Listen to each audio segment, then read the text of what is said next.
My brother had a very well-paying job. He was working security on an oil rig.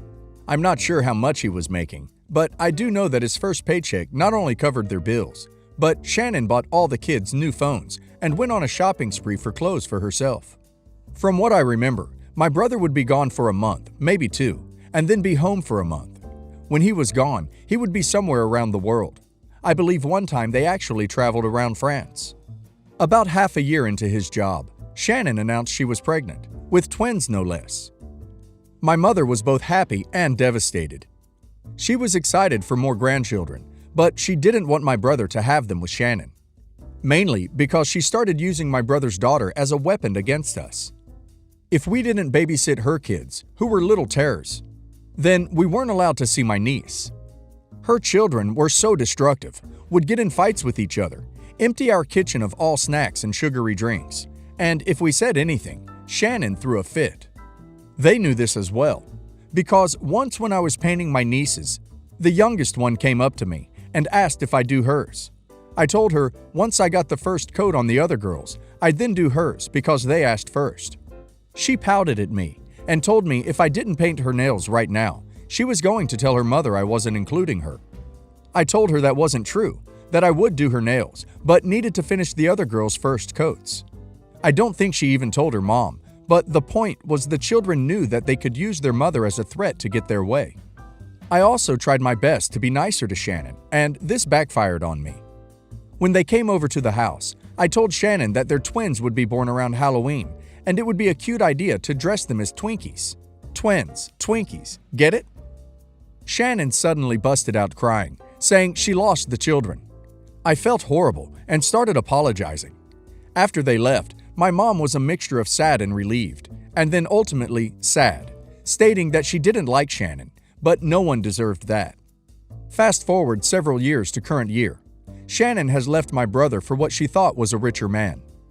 During one of their hangouts with Shannon's friends, she and her new boyfriend began to mock Derek, a very openly gay man Shannon was friends with and had been for years, at least 5. Shannon stated she couldn't stand how gay he was and how he flaunted it around. Of course, one of the mutual friends went back and told Derek everything. Derek went back to my brother and stated how she had been cheating for years along with some other information. There was never a miscarriage, and this is where things get a little messed up. During the time of the miscarriage, I had a boy talking to me that tried to contact me late at night, around nearly midnight, for me to come over to his house. Knowing what that means, I told him that I wasn't interested in that sort of thing. After that night, he never contacted me again. Derek explained that apparently that was Shannon's doing. Knowing I was a virgin, still am, I'm a S, didn't know it during the time. She knew if she gave this man I was talking to, we'll call Bugby, her number, she would be able to give him what I couldn't. So right after calling me, he called her, and she rushed over. They did the lions sleep in the jungle tonight, and he cut contact with me. My brother was away on the ship during this time, and this was also the time she had gotten pregnant. When the doctor told Shannon how far along she was, she realized it was a month too early to be my brother's children, and had them removed. Now, in my family, we believe stopping a pregnancy should be done in extreme circumstances. Cheating on your boyfriend while he's away on a ship is not one of those circumstances. However, according to Derek, it was possible she lied about the termination as well. When we asked what he meant, he explained the ultrasound picture she showed us pictures of was from the internet. He was with her when she printed it off.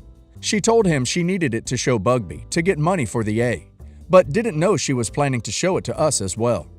So we didn't know what to believe. However, I know my mom was fuming because one of two options were available. Shannon cheated on my brother with the man I was talking to and interested in, and got an A to cover her tracks. Or she got money from this man under false pretenses and lied about the miscarriage and the pregnancy altogether. Neither option was good, especially if the second option was true. The only reason she told us about the pregnancy was to garner sympathy points, start drama. When my brother found this out, I think it was the first time he realized how emotionally manipulative this woman was. She had cried in his arms at our house over the miscarriage, actual tears. This sparked him to find out what else she lied about, and boy oh boy, did they start piling up. She never had a heart condition like she said, and her youngest son was never tested for autism. Apparently, she only said that because the kid's biological father had another son who did have it. After spending a week with him, he and his wife approached my brother saying that the child didn't have autism. The only thing wrong was that no one ever made him behave. And those two are vastly different. Now the boy's bio-father is enraged. He was lied to about this, and that she had their son convinced he had autism, using it to get attention on Facebook. He's planning to file for custody, mainly because, since he was never made to mind and was told he had autism, this boy, who is around 9 years old, will sometimes revert into acting 4 years old and start talking like a baby, throwing temper tantrums when he didn't get his way. After some time with his father, barely a month, he's already growing out of this. He acts more like his age now. However, he'll sometimes revert to baby talk. For example, if he wants water, instead of asking for a glass of water, he'll say it like this: "May I please have water?" Basically, Awa language. His wife is kind of insulted that Shannon was making people think this behavior was associated with autism, because it made people have a negative view on the illness. My brother confronted Shannon about this, who still maintains she took him to someone who's supposed to monitor kids and examine them to see what side of the spectrum they're on. This ended up being her downfall because she gave the name of the person. Come to find out, she was the daughter of a family friend, so my brother had no problem getting into contact with her. The woman, I'll just call her Nina, said that she did see Shannon's son, but told her that he wasn't on the spectrum. If he wanted to, he could speak plainly, and he interacted with people, including strangers, just fine. She said he might have behavioral issues she could work on, but he didn't have autism. Lie after lie is coming out about this woman, and she's been doing some crazy, insane things I didn't even think were possible for her. All the while, she plays the victim and paints my brother as the villain in her story. No matter what the truth is about the pregnancy, the only reason she would have even told your brother, your family, is to make him stay with her. Whether it's, "Surprise, I'm pregnant. Now you have to keep me around," or, "Oh no, I miscarried. Now I'm too emotionally scared to leave." She knew exactly what she was doing. By the time she would have found out it was twins, she would have already known it wasn't his. Or she was never pregnant and told him she was for no reason other than to rope him in. Either way, Shannon's a B. Shannon's children had to have everything my niece, Esme, had. This went from clothes to toys to food. Freaking food. We found out from Esme after Shannon had finally moved out that when her dad wasn't home, if Shannon ordered out, then she would order herself something and then an extra plate, sometimes 2, for the kids to share. 5 kids to share 1 or 2 dishes. It was insane. This also applied to Christmas. If my mom bought one more thing for either Esme or Banana, Shannon would have a hissy fit and say my mom was playing favoritism. However, when we just had Esme, which was rare since normally Shannon would badger us to watch another one of her kids, we would take Banana and Esme shopping. When we did this, a lot of times, her father would pitch in money so we could get her something extra nice. Now, first off, some context. I am one out of 4 siblings, the youngest. My sister has a different dad. My brother, Esme's father, has a different dad. And my brother, we'll call Brian, and I have the same father. Just in case anyone's curious, my sister's father died from cancer. My oldest brother's father ran out on him when he was a kid. And Brian and I's father is still married to our mother. Why is this important? My mom never, ever forced my sister and brother's grandparents to buy for us. She never even brought it up. And I didn't think much about when they would get presents from them because I knew I didn't have the relationship my siblings had with them. My mom always proclaimed it was unfair for her to buy the exact same way she would for Shannon's kids, especially since Shannon did not hold her parents to the same standard.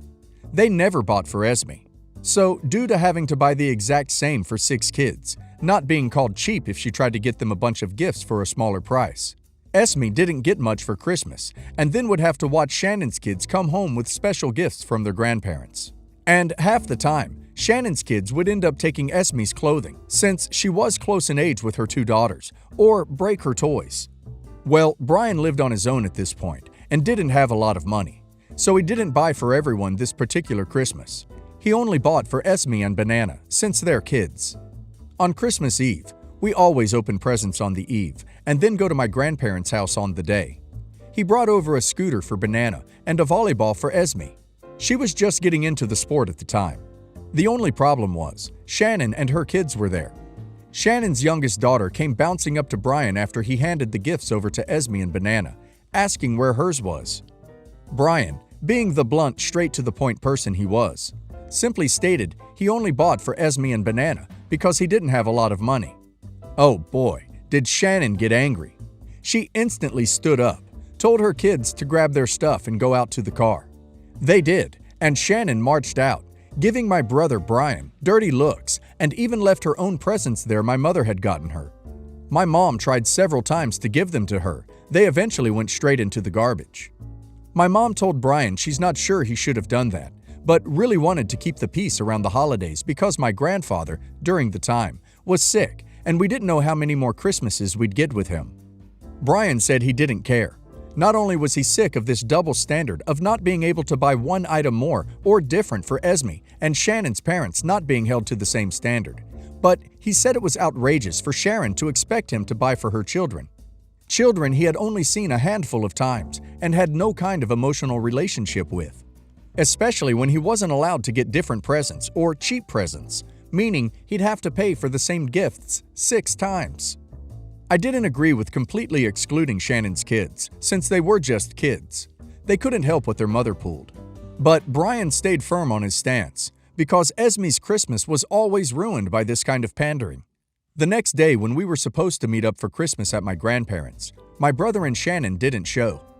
My mother called them, and my brother explained Shannon had gotten really upset last night, so they were doing their own Christmas celebration at home, since the kids didn't open their presents last night and would try to come over later.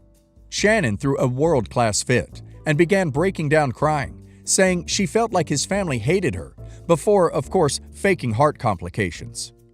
Brian went to my mom and apologized, worried his actions ruined Christmas. After that, we went home and I saw that Esme's volleyball had been left in the corner of our dining room. The dining room was by the front door. I was confused, and the next time Esme came over without Shannon's kids, I tried to give it to her when she was leaving. She told me, giving me a nervous look, "Can I just keep this here, please?" I asked her why, and Esme said it was because she wanted to. Now, today, Esme admits it was because she knew Shannon's kids would pop it, and it would be safe at our house. She explained on their way out the door. She ran into the dining room and hid it there so the other kids wouldn't see it. She admitted she did this with a lot of things we bought her when Shannon and her children weren't around, and kept them in Banana's room. I asked Banana about it, and she backed up Esme's story, saying she was always keeping the toys or jewelry we'd buy her in her room. It's awful knowing Esme had to basically hoard her things, and I'm honestly surprised it didn't cause her to grow up with some psychological issues, like actual legit hoarding. Her father, now knowing the full extent of how Shannon treated her, has been showering her with gifts ever since because he feels insanely guilty over the entire thing. My mother and I have to keep reminding him that he was in a mentally ill relationship, that even if he had said something, which we found he did many times, Shannon would have just gaslit him, using her fake heart condition to guilt trip him into dropping it, which she did. My brother maintains that he should have never let himself be manipulated like that, stating that Esme didn't have anything that was her own, a room, clothing, toys, or even food, as a kid, and that he needs to make it up to her. I tell my brother not to be too hard on himself. Half the stuff he didn't know about, and the rest she twisted to make him seem like the bad guy for not doing. While my brother admits that Shannon had a way of making you feel guilty for stuff that you know you shouldn't, he's not entirely convinced it was a mentally ill relationship. I strongly disagree with him on that. Sadly, this wasn't the worst thing Shannon did to Esme. I'm glad your brother is no longer in this relationship. Sadly, it can take a long time and years of therapy before people are ready to use the words "a" about people they cared about, even in a case like this where it is very obvious. The main thing is that your brother is out of the relationship and he realizes that this behavior is wrong, even if he won't call it "a."